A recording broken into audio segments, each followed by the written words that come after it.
आइए दोस्तों, आज आपको बप्पा रावल का इतिहास हिंदी में बताते हैं। बप्पा रावल मेवाड़ के राजा थे। बप्पा रावल को मेवाड़ के संस्थापक के रूप में भी जाना जाता है।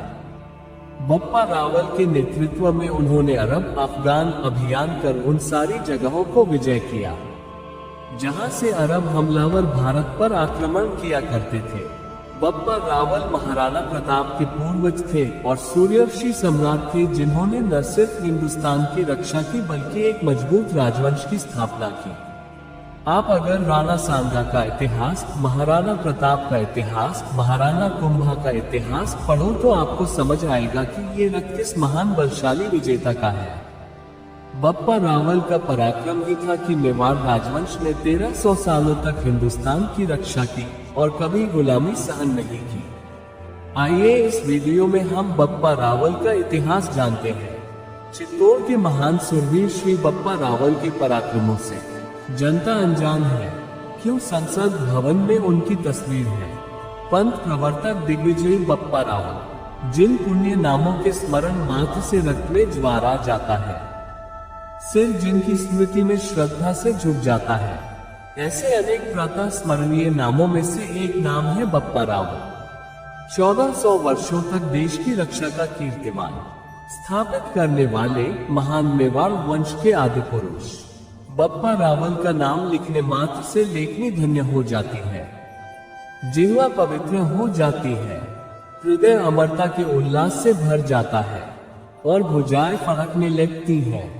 मोहम्मद बिन कासिम का 712 AD में सिंध पर अधिकार हो चुका था।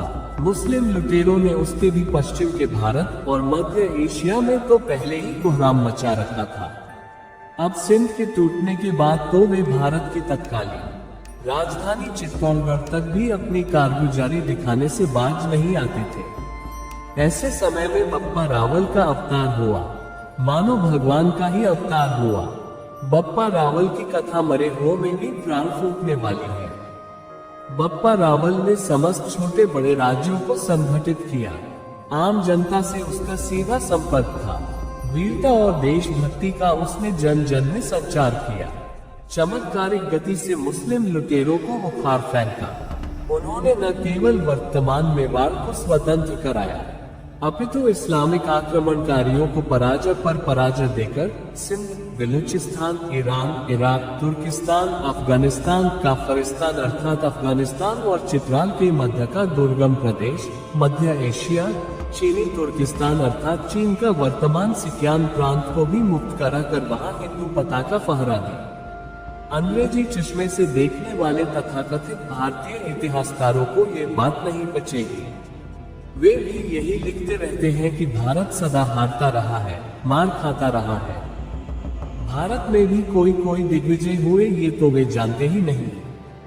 आज का जितना भारत है उसके दुगुने से भी अधिक क्षेत्र किसी ने विजित किया, ये सब इन लोगों की कल्पना के बाहर है। बप्पा रावल के संगठन कौशल, रण कौशल और सुदृढ़ साम्राज्य निर्माण की क्षमता का ही परिणाम है कि 712 में आए मोहम्मद बिन कासिम के बाद से लेकर 1024 ईस्वी तक 300 साल से अधिक वर्षों तक किसी मलेच्छ को अर्थात मुस्लिम काफिर को भारत माता की ओर आंख उठाकर देखने का साहस नहीं हुआ।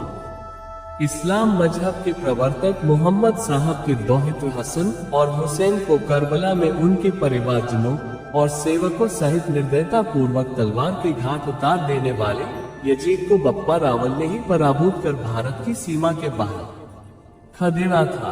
बप्पा रावल ने न केवल आक्रमणकारियों को बाहर खदेड़ा अपितु राष्ट्र की सुरक्षा की भी सुदृढ़ व्यवस्था की। दूर दूर के देश विदेशों को मलेच्छों काफिरों से मुक्त कराया। आज हम पाकिस्तान से भी अपने को सुरक्षित रखने में कठिनाई अनुभव कर रहे हैं। बप्पा रावल की छत्रछाया में संपूर्ण पश्चिम एशिया, मध्य एशिया और पूर्व एशिया सुरक्षित था। जो लोग लुटेरों के दबाव में मुसलमान बन गए, उनको फिर से हिंदू बनाने का महान अभियान चलाकर राष्ट्र को भीतर से भी सुरक्षित रखने की दूरदृष्टि का परिचय भी बप्पा रावल ने दिया। बप्पा रावल की इस दूरदृष्टि से हम आज भी लाभ ले सकते हैं। अपना कर्तव्य संपन्न हुआ ऐसा सोचकर वह नाथ बाबा जी बन गया। आज के नेताओं के समान बेटे पोतों के लिए धन बटोरने में नहीं लगा रहा। बप्पा रावल से यह शिक्षा लेने वाला तो आज कोई दिखता ही नहीं। नाथ संप्रदाय की प्रसिद्ध रावल पंथी शाखा के आदि प्रवर्तक स्वनाम धन्य बप्पा रावल ही है। पाकिस्तान स्थित रावलपिंडी शहर बप्पा रावल का ही बसाया हुआ है। बप्पा रावल की समाधि काबुल में बताई जाती है। अब वहां जाना कठिन हो गया है, शायद इसलिए एक दिन नाथ जी के पास बप्पा रावल की समाधि घोषित की हुई है। समस्त विश्व में अपनी वीरता की छाप छोड़ने वाले महान योद्धा कालकोच का देहावसान नागदा में हुआ था, वही उनका समाधि स्थल भी बना हुआ है। आज वह स्थान पर्यटकों के आकर्षण का केंद्र है। राष्ट्र रक्षक, पंथ प्रवर्तक, दिग्विजयी बप्पा रावल की जय। आशा है कि आपको बप्पा रावल के इस वीडियो कहानी से सभी आवश्यक जानकारी मिल गई होगी। ऐसे ही इतिहास से संबंधित अन्य ब्लॉग्स को पढ़ने और देखने के लिए इस चैनल के साथ बने रहें और सब्सक्राइब करें ताकि नई वीडियो की जानकारी आपको मिलती रहे। जय हिंद, जय भारत, वंदे मातरम।